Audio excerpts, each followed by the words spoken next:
नमस्ते दोस्तों। आज हम देखेंगे संस्कृत सेट का आखिरी सेट और इस वीडियो में आप सभी का हार्दिक स्वागत है।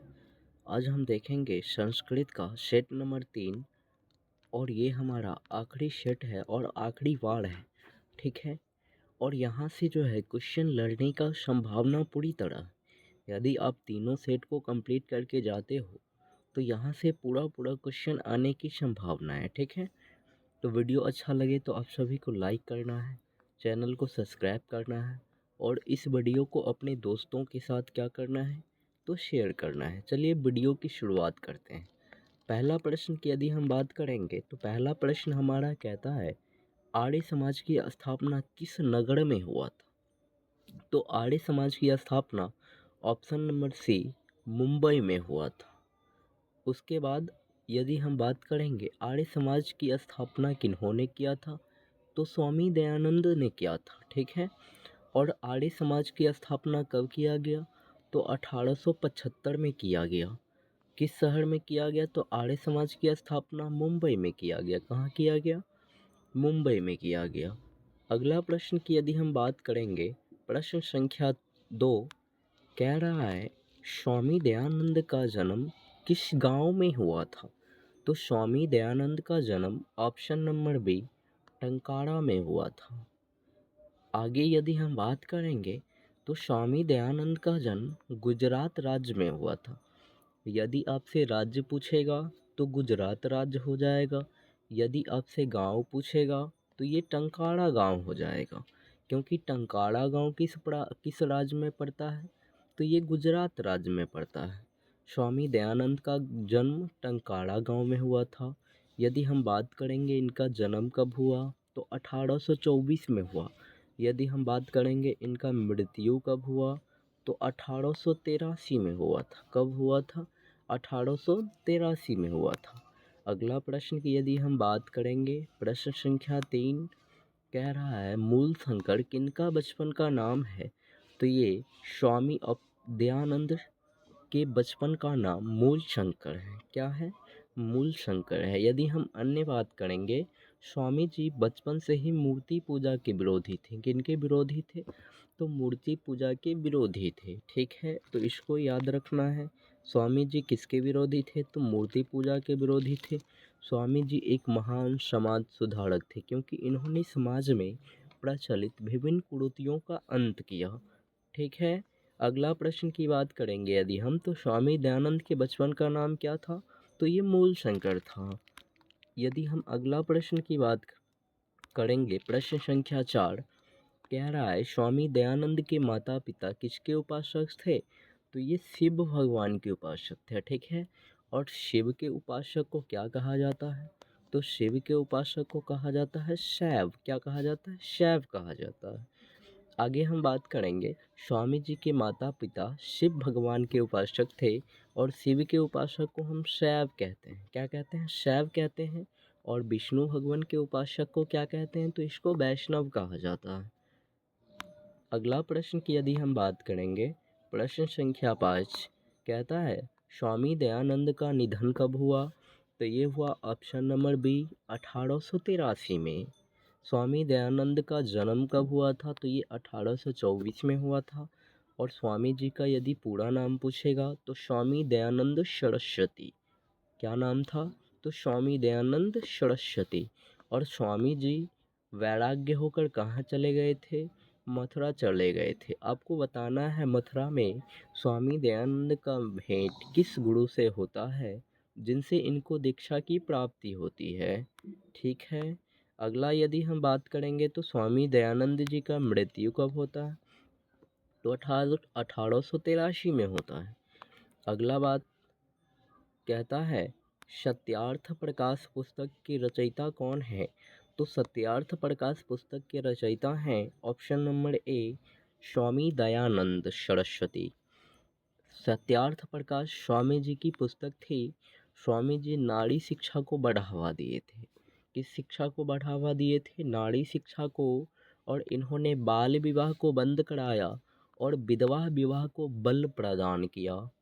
अगला बात की हम बात करेंगे तो कहता है स्वामी जी के नाम पर उनके शिष्यों ने एक विद्यालय खोला जिसका नाम था DAV यानी कि दयानंद एल्गो वैदिक विद्यालय। क्या नाम था? तो दयानंद एल्गो वैदिक विद्यालय, दयानंद एल्गो वैदिक विद्यालय था इसका नाम, जिसकी स्थापना इनकी मृत्यु के बाद 1883 में ही इनके शिष्यों के द्वारा किया गया। अगला प्रश्न की यदि हम बात करेंगे, प्रश्न संख्या 7, मंदाकिनी वर्णनम पाठ के रचयिता कौन है? तो इसके रचयिता कौन है? तो इसके रचयिता हो जाएंगे महर्षि वाल्मीकि, ऑप्शन नंबर बी। तो इस पाठ के रचनाकार है महर्षि वाल्मीकि। और यह पाठ किससे संबंधित है? रामायण से संबंधित है, जिसके लेखक भी कौन है? तो महर्षि वाल्मीकि जी है। और महाभारत के लेखक कौन है? तो व्यास जी हैं, वेद व्यास जी हैं। ठीक है। और गीता के रचयिता कौन है? तो ये मनु है।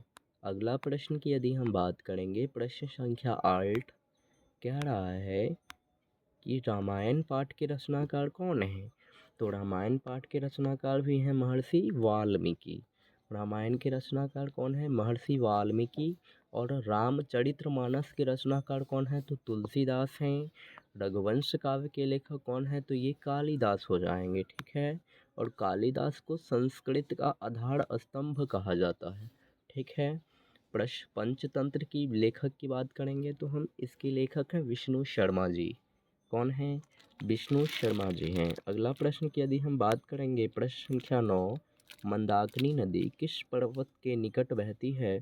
तो ये मंदाकिनी नदी ऑप्शन नंबर डी, चित्रकूट पर्वत के निकट बहती है। मंदाकिनी नदी चित्रकूट पर्वत के पास बहती है। प्रस्तुत पाठ के अनुसार यह पर्वत राजा राज की तरह नृत्य करता हुआ प्रतीत होता है। किस राजा की तरह? तो राजा राज की तरह। ठीक है। अगला बात, राम के साथ सीता और लक्ष्मण कहाँ जाते हैं? तो वन जाते हैं। इस बात को याद रखिएगा। अगला यदि बात करेंगे तो कहता है व्याघ्रपति कथा हितू प्रदेश के किस खंड से लिया गया है? तो ये लिया गया है मित्रलाभ नामक खंड से। किस खंड से लिया गया है? तो ऑप्शन नंबर ए, मित्रलाभ। ठीक है। व्याघ्रपति कथा के लेखक कौन है? नारायण पंडित हैं। और व्याघ्रपति कथा हितू प्रदेश के मित्रलाभ नामक ग्रंथ से संकलित किया गया है। ठीक है। और हितोपदेश का अर्थ क्या होता है? तो हित के लिए उपदेश देना। किसके लिए? तो हित के लिए उपदेश देना ही हितोपदेश का अर्थ होता है। ठीक है। अगला प्रश्न की यदि हम बात करेंगे, प्रश्न संख्या 11, पथिक किसके द्वारा मारा और खाया जाता है? तो बूढ़े बाघ के द्वारा, ऑप्शन नंबर ए। अगला बात, पथिक बाघ की बातों में आ जाता है और पथिक कीचड़ में फंस जाता है। आपसे पूछा जाएगा कीचड़ में कौन फंस जाता है? तो पथिक फंस जाता है। बाघ के द्वारा पथिक मारा जाता है और खाया जाता है। अब इसी में एक प्रश्न कहेगा कौन वंशहीन था? कौन वंशहीन था? तो ये बाघ जो था ये वंशहीन था। इस बात को याद रखिएगा। प्रश्न संख्या यदि हम 12 की बात करेंगे तो क्या रहा? व्याघ्रपति कथा से क्या दुष्परिणाम प्रकट होता है? तो ये लोभ के दुष्परिणाम प्रकट होते हैं। इस पाठ में लोभ के दुष्परिणाम को दर्शाया गया है। ठीक है। और लोभ जो है एक नरक का द्वार है। याद कीजिए, आपको हमने सेट नंबर 1 में कराया था या 2 में कराया होगा कि लोभ जो होता है वो नरक का एक द्वार होता है। यदि हम नरक के कुल द्वार की बात करेंगे तो ये 3 द्वार होते हैं, जिसमें पहला है काम, दूसरा है क्रोध और तीसरा क्या है? तो लोभ है। तो ये नरक के 3 द्वार में से एक द्वार है लोभ। अगला यदि हम प्रश्न की बात करेंगे, प्रश्न संख्या 13, कौन वंशहीन था? तो बाघ वंशहीन था। तो ये इसका ऑप्शन नंबर ए व्याघ्र हो जाएगा। कौन वंशहीन था? बाघ वंशहीन था। बाघ पथिक को मार देता है।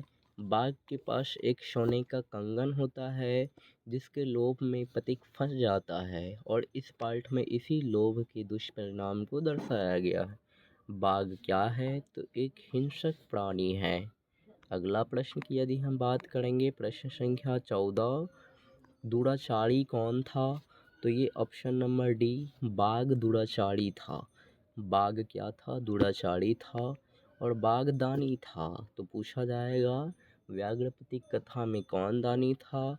तो बाघ दानी था जो सोने का कंगन दान करना चाहता था। बाघ सोने का कंगन दान करना चाहता था।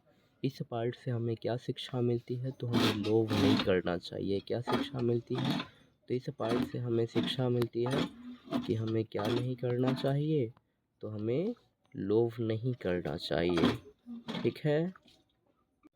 अगला यदि हम प्रश्न की बात करेंगे, प्रश्न संख्या अगला हम बात करेंगे प्रश्न संख्या 15। व्याघ्रपति कथा किस ग्रंथ से लिया गया है, तो ये हितोपदेश से लिया गया। और हितोपदेश का अर्थ क्या होता है, तो हित के लिए उपदेश देना हितोपदेश कहलाता है। अगला यदि हम बात करेंगे, व्याघ्रपति कथा हितोपदेश से लिया गया है। हितोपदेश के लेखक कौन है, नारायण पंडित जी हैं। बाघ का पत्नी और पुत्र मरा हुआ रहता है, अतः बाघ क्या था, तो वंशहीन था। बाघ दुराचारी था। ये सारे प्रश्न पूछे जाएंगे। और बाघ पथिक जो था वो लोभी था। तो आपसे पूछा जाएगा कौन वंशहीन है, तो बाघ वंशहीन है। कौन दुराचारी था, तो बाघ दुराचारी था। कौन लोभी था, तो पथिक लोभी था। ठीक है। और हितोपदेश के लेखक कौन है, तो इसके लेखक हैं नारायण पंडित। अगला यदि हम प्रश्न की बात करेंगे, प्रश्न संख्या 16। तो 16 कहता है कि कर्णस्य दानवीरता, क्या कहता है, तो 16 नंबर प्रश्न कह रहा है कर्णस्य दानवीरता पाठ कहाँ से लिया गया है, तो ये ऑप्शन नंबर बी कर्णभार से लिया गया है। कर्णस्य दानवीरता पाठ के लेखक कौन है, भास हैं।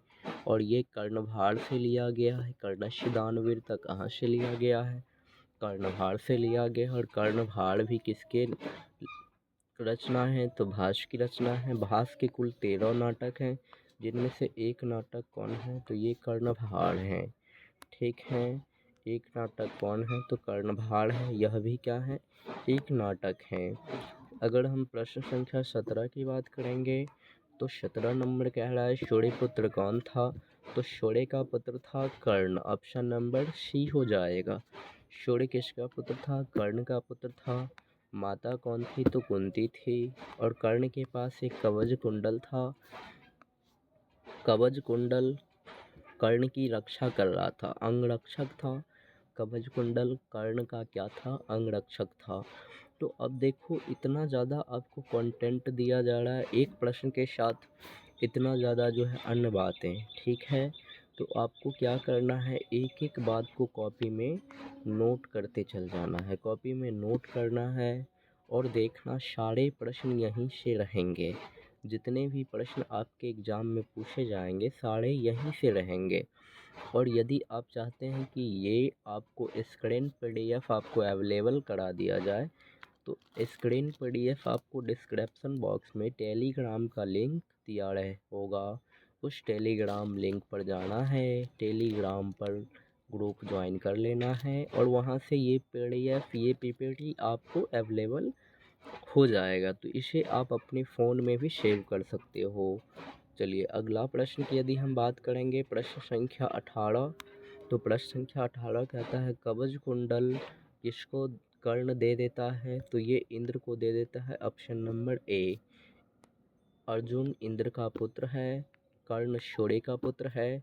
कर्ण कौरव के पक्ष से युद्ध लड़ा और अर्जुन पांडव के पक्ष से युद्ध लड़ता है, जिसमें जीत किसका होता है, तो पांडवों की जीत होता है। और यहाँ पे पूछा जाएगा कौन सा युद्ध लड़ा है, तो महाभारत की युद्ध लड़ा है। कौन सा युद्ध लड़ा है, महाभारत का युद्ध लड़ा है। ठीक है।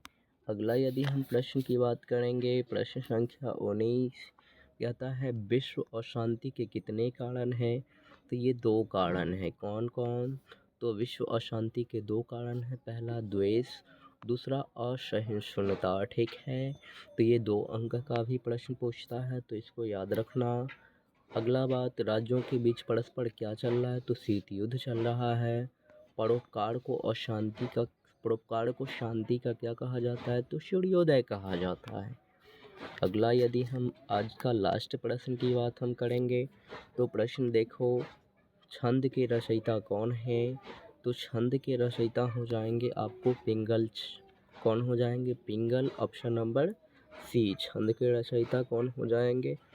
तो पिंगल हो जाएंगे। ठीक है, अब देखो एक प्रश्न है और एक प्रश्न के साथ आपको कितना ज़्यादा कंटेंट दिया जा रहा है, तो आपको सारी बातों को नोट करते जाना है अपने कॉपी में, अपने पुस्तक में क्या करना है, नोट करना है। ठीक है, छंद की बात करेंगे तो छंद एक वेदांग है। वेदांग तो कुल 6 होते हैं और यहाँ पे 6 वेदांग का नाम लिखा हुआ है और इसके जनक के नाम को आपको ध्यान देना है। अगर हम बात करेंगे शिक्षा के जनक कौन है, तो शिक्षा के जनक हैं पाणिनि। कौन है? तो शिक्षा के जनक हैं पाणिनि, नोट करना है। आगे हम बात करेंगे व्याकरण के भी जनक कौन है, तो व्याकरण के जनक हैं पाणिनि। कौन है? पाणिनि है। निरुक्त के जनक कौन है, तो निरुक्त के जनक हैं आपको यास्क। कौन है? तो निरुक्त के जनक हैं यास्क।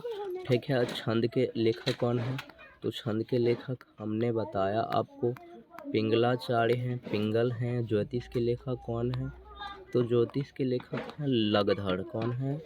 तो ज्योतिष के लेखक कौन है, तो लगधर हैं। ज्योतिष के लेखक कौन है, तो ये लगधर हैं। आगे हम बात करेंगे कल्प के लेखक कौन है, तो कल्प के लेखक 2-3 लोग हैं, जिसमें पहला आपको है गौतम। कौन है? गौतम है। गौतम है। उसके बाद आपको हो गया बौधायन है, गौतम बौधायन। और उसके बाद एक हो जाएंगे वरिष्ठ मुनि। क्या हो जाएंगे? वरिष्ठ मुनि हो जाएंगे। गौतम बौधायन और वरिष्ठ मुनि हो जाएंगे। तो इतना आप लोगों ने जाना, गौतम बौधायन और वरिष्ठ। शिक्षा के लेखक कौन हो जाएंगे, तो शिक्षा के लेखक पाणिनि है। कल्प के लेखक गौतम बौधायन वरिष्ठ मुनि। व्याकरण के लेखक पाणिनि हैं। निरुक्त के लेखक यास्क हो गए। छंद के लेखक पिंगल हो गए और ज्योतिष के लेखक कौन हो गए, तो लगधर हो गए। ठीक है, तो अब देखो इतना ज़्यादा इम्पोर्टेंट ये सेशन रहा है और ये हमारा आखिरी सेट भी रहा है संस्कृत का। तो इतना यदि आप कंप्लीट करके जाते हो, फिर देखो आपका एक भी क्वेश्चन जो है छूटने का जो है उम्मीद ही नहीं रहेगा और कितना ज़्यादा एग्ज़ाम जो है अच्छा जाने का जो है यहाँ से आपको जा सकता है, ये आपको पता चल रहा होगा और वीडियो को देखने से ही पता चल रहा होगा। तो इस वीडियो को आप सभी को अपने दोस्तों के साथ भेजना है, उनको भी देखने के लिए प्रेरित करना है। और देखो इतना ज़्यादा कंटेंट है, इस वीडियो को लाइक करें और चैनल को सब्सक्राइब करें। धन्यवाद।